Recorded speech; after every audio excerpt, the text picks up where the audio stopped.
이제 오늘 우리에게 주실 말씀은 두 곳입니다. 히브리서와 야고보서에 있는 말씀을 계속해서 보겠습니다. 같이 말씀 읽습니다. 믿음으로 기생 라합은 정탐꾼을 평안히 영접하였으므로 순종하지 아니한 자와 함께 멸망하지 아니하였도다. 아멘. 또 이와 같이 기생 라합이 사자들을 접대하여 다른 길로 나가게 할 때에 행함으로 의롭다 하심을 받은 것이 아니냐. 아멘. 우리 같이 인사하겠습니다. 할렐루야. 이 시간 성령님께서 한 분 한 분 붙잡아 주시기를 축복합니다. 그 히브리서 11장 믿음장이라고 하는 그 안에 정말 많은 우리 믿음의 선진들이 나옵니다. 아벨, 에녹, 그리고 모세. 여러분 놀라운 사실은요, 그 모세라고 하는 그 엄청난, 우리가 생각하건대 그 엄청난 인물 뒤에 등장하는 인물이 바로 라합입니다.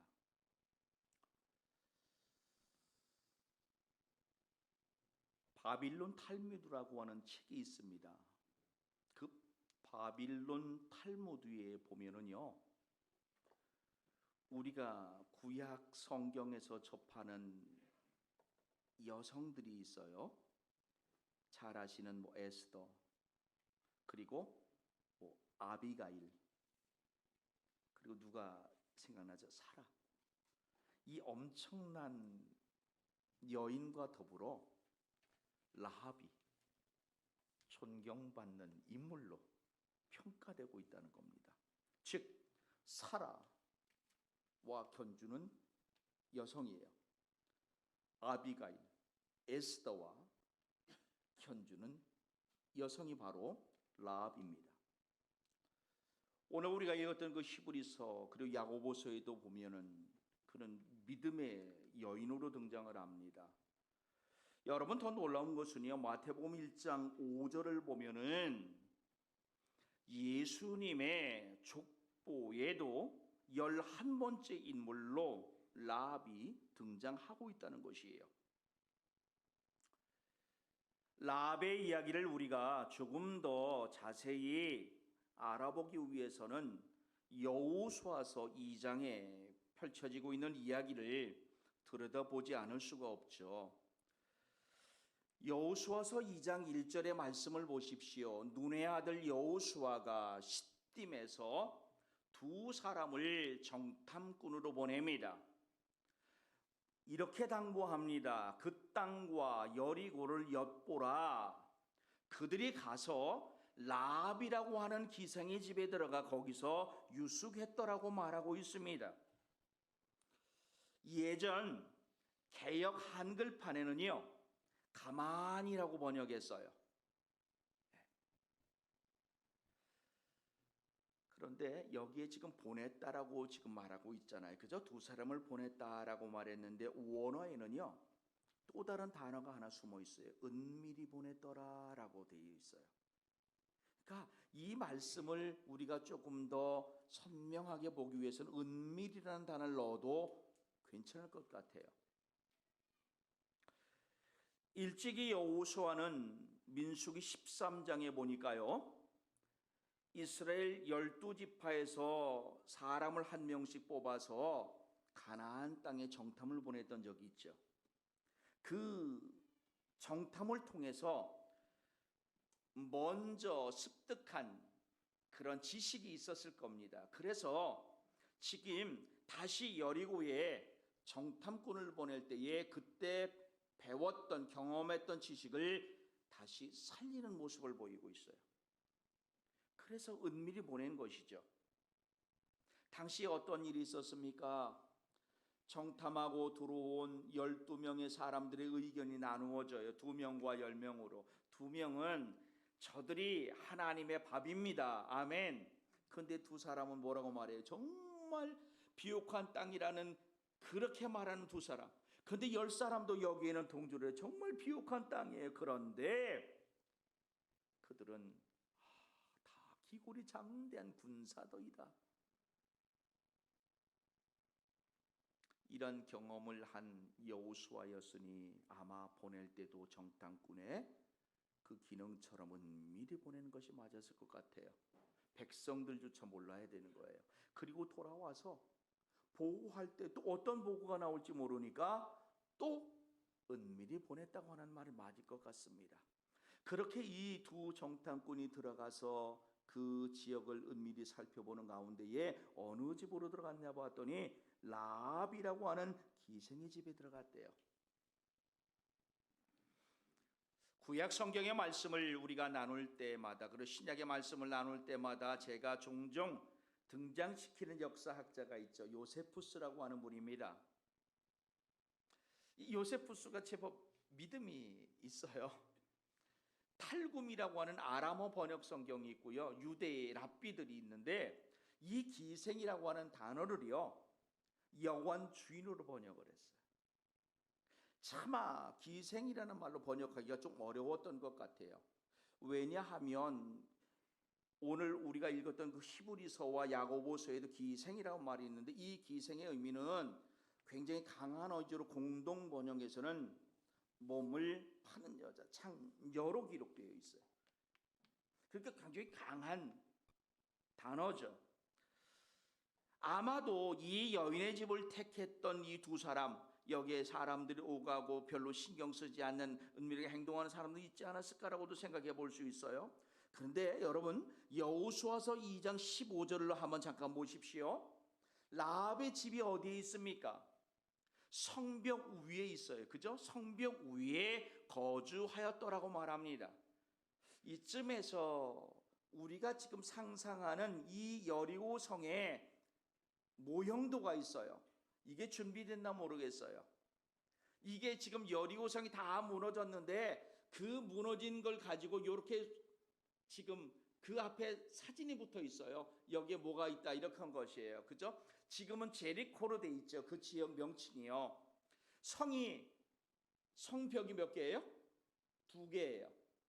저 성벽이 앞에 거는 한 4m 정도, 4m, 뒤에는 한 6m 정도가 됐다고 그러죠. 성벽과 성벽 사이는 한 4.5m 이상의 그런 거리가 있었대요. 그러니까 저 성벽 사이에 지금 뭐 사는 사람들이 있었던 거예요. 밑에도요. 이것은 사료로 발굴이 되고 있어요. 그리고 본문에서 말하고는 이 라합은 어디에 살았냐면은 성벽과 성벽 위에 큰 나무 기둥 같은 걸 놓고 그 위에 움막처럼 집을 짓고도 살았다는 거예요. 그러니까 탈출하기도 이 라합의 좀 굉장히 용이했을 거라는 것을 우리가 상상해 볼 수 있습니다. 예, 이제 넘겨주시고요. 성경학자 중에 가스탕이라고 하는 아주 유명한 성경학자가 있어요. 그 사람의 얘기가 지금 제가 하고 있는 그 얘기예요. 바로 이 성벽 위에 살고 있던 라합의 집으로 두 정탐꾼이 들어갔고요. 여기서 두 정탐꾼은 아주 놀라운 이야기를 듣습니다. 여호수아서 2장 8절로 11절을 한번 같이 읽어볼게요. 또 그들이 눕기 전에 말하되 여호와께서 이 땅을 너희에게 주신 줄을 내가 하노라. 우리가 너희를 심히 두려워하고 이 땅 주민들이 다 너희 앞에서 간담이 녹나니 이는 너희가 애굽에서 나올 때에 여호와께서 너희 앞에서 홍해물을 마르게 하신 일과 너희가 요단 저쪽에 있는 아모리 사람의 두 왕 시온과 옥에게 행한 일 곧 그들을 전멸시킨 일을 우리가 들었음이니라. 우리가 듣자 곧 마음이 녹았고 너희로 말미암아 사람이 정신을 잃었나니 너희의 하나님 여호와는 위로는 하늘에서도 아래로는 땅에서도 하나님이시니라. 아멘. 아멘. 이 라합의 고백이 오늘 예배하는 저와 여러분의 고백이 되길 축복합니다. 제가 이 말이 짧잖아요. 작년 이후로 이 말이 더 짧아요. 그러고서 이 말씀을 이렇게 준비하고 묵상하는 가운데 왜 그렇게 떨리죠? 이 여인의 이 고백이요. 진짜 정탐꾼들이 놀라지 않았을까요?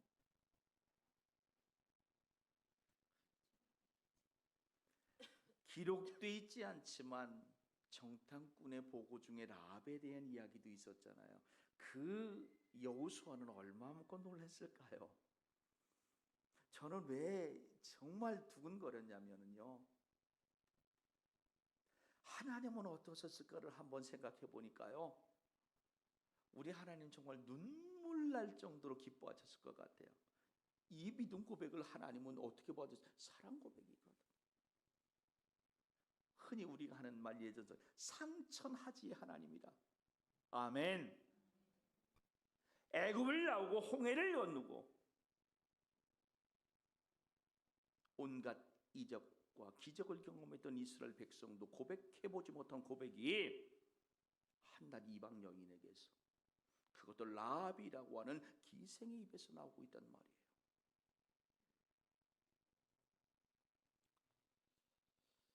라합의 이 고백은요, 흔히 오늘 우리가 말하는 립싱크가 아니에요.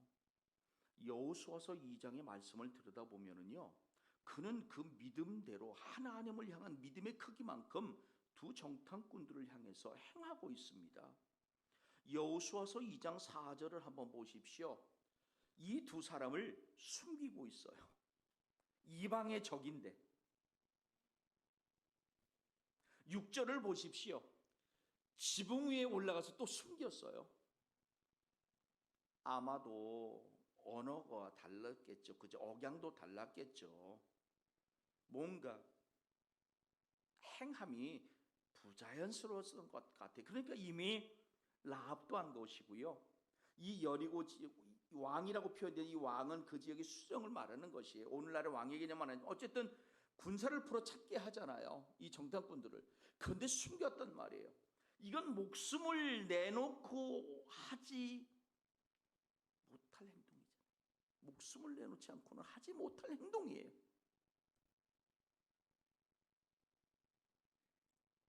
혹 따지기 좋아하는 분들은요, 어쨌든 숨긴 것은 사실 아니냐, 그런데 숨기지 않았다고 했으니 그거 거짓말한 거 아니냐, 의롭지 못한 것 아니냐, 이렇게 말할 수도 있겠어요. 그런데 여러분, 우리가 야고보서 말씀을 보세요. 뭐라고 말하고 있어요? 행함으로 의롭게 되지 않았냐, 이렇게 말하고 있잖아요.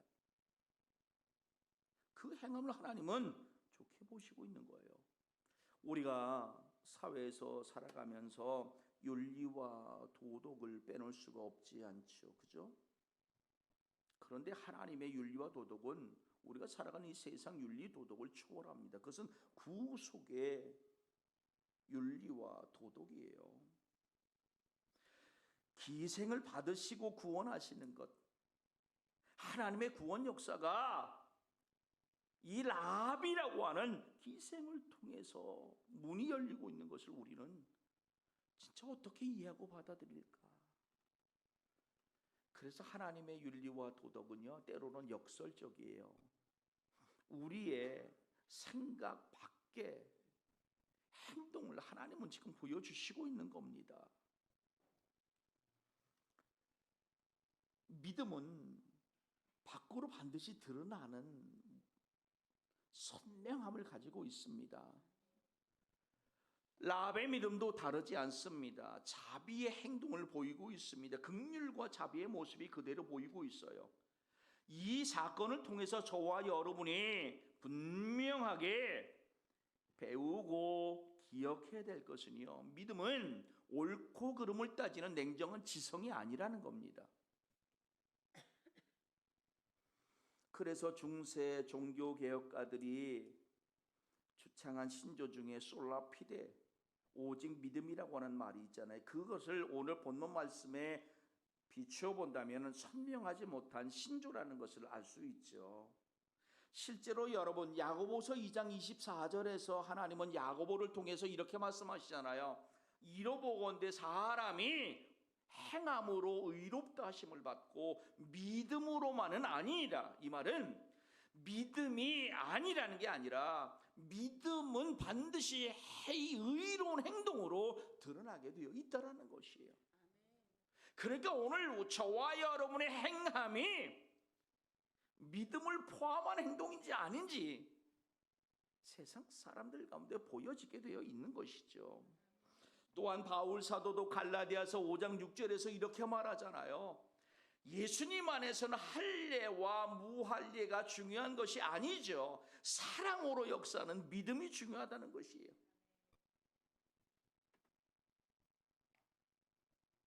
놀랍게도요, 라합에게는 이 믿음이 있었고 그 믿음에 행함이 있었다는 것이에요.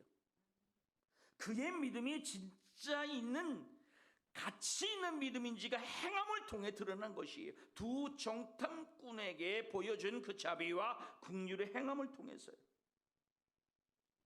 뿐만 아닙니다. 여러분, 이 정탐꾼과 제법 담력도 있어요. 그죠? 자기 가족과 친족을 놓고, 그죠? 흥정을 해요. 여호수아서 2장 12절과 13절 보세요. 이렇게 말합니다. 야, 내가 너희를 선대했어. 내가 너희에게 자비와 긍휼을 베풀어서 내가 숨겼어. 지붕에도 지금 널 숨겨줬어. 그러니 너희도 내 아버지 집을 선대해야 돼. 내가 했으니 너도 하라. 그러면서 뭐라고 말하냐면요, 이 둘을 살려줬잖아요. 그 사람들 각자의 생명을 건진받은 거잖아요. 그런데 지금 절대 손해보는 장사 안 해요. 여러분, 삶에서 이렇게 손해보지 마시기를 축복합니다. 아멘.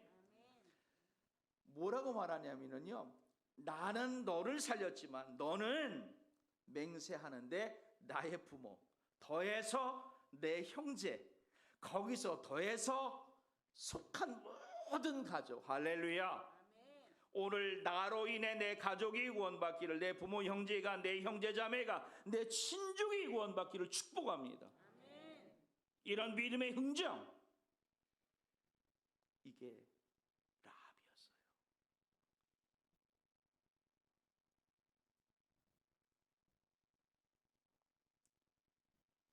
맹세하고 증표를 보이라는 거 말하는데, 그때 증표는 뭘 쓰라는 게 아니라 내 맹세가 분명한 맹세가 되게 하라는, 그래서 하나님 이름을 등장시키고 있는 거예요.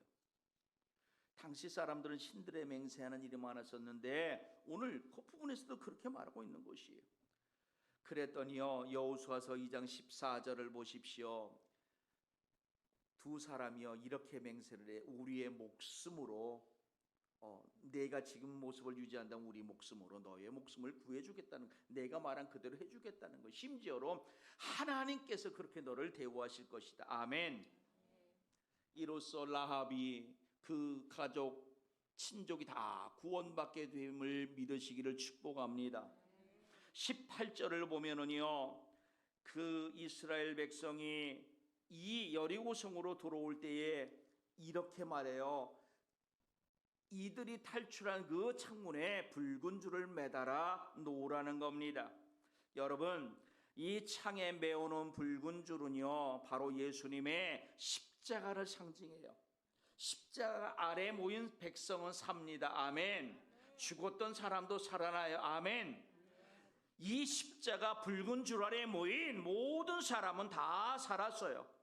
여호수아서 6장 22절과 23절 25절의 말씀을 보세요. 다시 여호수아가 이 정탐꾼들을 이 성으로 들여보내면서 뭐라고 말합니까? 약속한 그대로 행하라는 것이 그들을 성 밖으로 이끌어내라고 말해요. 그래서 이끌어내요 이렇게 말하고 있는 것이에요. 그래서 여러분 25절 말씀이 중요한데 이 같이 한번 읽어보겠습니다.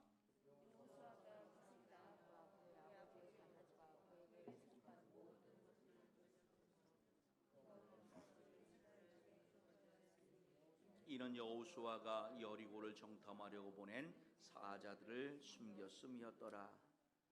아멘. 여러분, 라합의 운명이 바뀌었음을 믿으시길 축복합니다.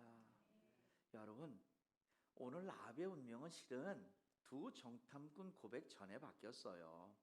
여호와 하나님이 진짜 하나님을 고백하는 믿음, 그 하나님을 받아들인 그의 영혼은 바뀌었어요. 이것을 믿으시길 축복합니다. 그런데 그의 삶의 자리에서도 그의 운명이 바뀌었어요. 그가 건짐을 받아요. 그와 관계된 모든 사람들이 다 건짐을 받습니다. 살몬이라는 사람과 결혼을 합니다. 보아스를 낳았어요. 룻기에 등장하는 바로 그 보아스예요.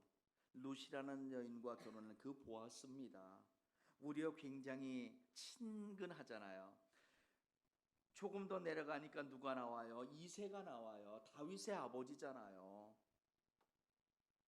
그죠? 가까워요. 이 라합이요. 우리랑 멀리 떨어져 있는 숨겨진 여인이 아니에요.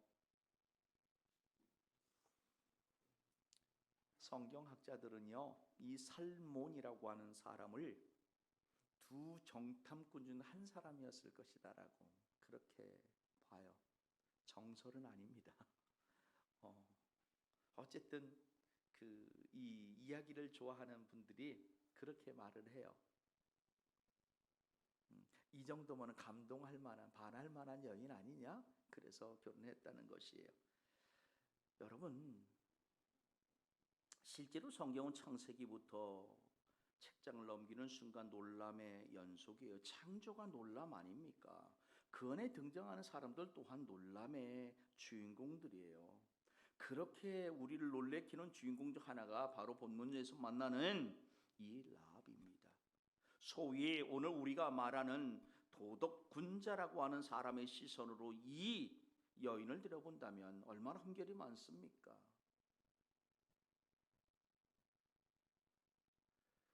오늘날도 불편한 시선으로, 불편한 생각으로 바라볼 수밖에 없는 여인. 그런데 하나님은요, 이 여인을 통해 구원의 문을 열어놓고 계신다는 겁니다. 이해가 안 되시죠? 쉽게 이해되지 않아요. 그렇게 여러분 오늘 마음을 열어놓고 생각을 열어놓고 이 본문 말씀을 한번 묵상해 보십시오. 실제로 여러분 우리는요, 너무 쉽게 생각하고 말해요. 비난하고 신란하고 누군가를 향해서도요. 그만큼 나 또한 비난과 신란의 대상인 거 아닙니까? 아마 그래서 하나님은 더 우리와 다른 시선으로 세상을, 사람을 바라보신 것이 아닌가.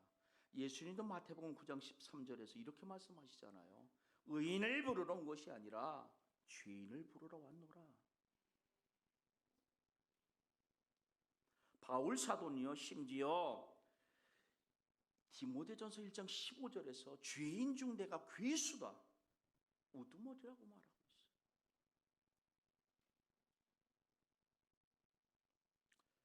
라합의 믿음과 행동, 그리고 그 가족과 친족을 향한 사랑이 우리를 참 놀래키죠.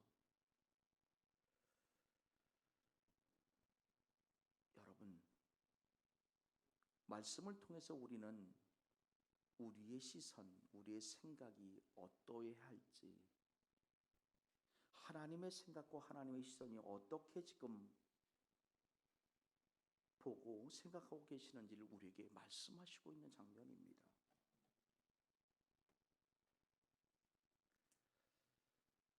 라합이 구원의 중심에 있습니다. 라합이 은총의 중심에 있습니다. 신란받는 그가, 비난받는, 손가락질 받는 그가 오늘 하나님의 구원 역사는 어떻게 이루어질지 몰라요.